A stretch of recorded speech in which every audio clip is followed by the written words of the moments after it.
السلام علیکم ورحمۃ اللہ وبرکاتہ۔ میرے اس اسلامک چینل کے ناظرین، آپ سب کو خوش آمدید و مرحبا کہتا ہوں۔ آج جو حدیث پڑھوں گا وہ ہے اللہ تعالیٰ کا محبوب بندہ۔ اللہ تعالیٰ کا محبوب بندہ کون ہے؟ یہ حدیث سماعت فرمائیں۔ عن سعد بن ابی وقاص رضی اللہ تعالی عنہ قال سمعت رسول اللہ صلی اللہ علیہ وآلہ وسلم يقول إن الله يحب العبد التقي الغني الخفي۔ یہ حدیث صحیح مسلم شریف کے اندر موجود ہے۔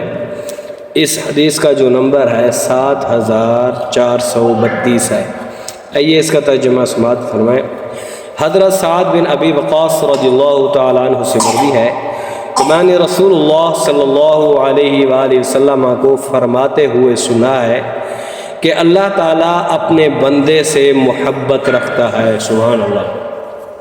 کس بندے سے محبت رکھتا ہے؟ جو متقی ہو، پرہیزگار ہو، دنیاوی مفادات سے بے نیاز ہو اور گوشہ نشین ہو، اس کا دنیا کے ساتھ کوئی تعلق نہ ہو اور صرف وہ اللہ تعالیٰ کی عبادت میں لگا رہے، اللہ تعالیٰ کی عبادت کرتا رہے، تو جو رزق اللہ رب العالمین نے اس کے مقدر نصیب میں لکھا ہے وہ اس کو ملے گا۔ تو اس حدیث سے معلوم یہ ہوا کہ اللہ کا محبوب بندہ یہ ہوتا ہے۔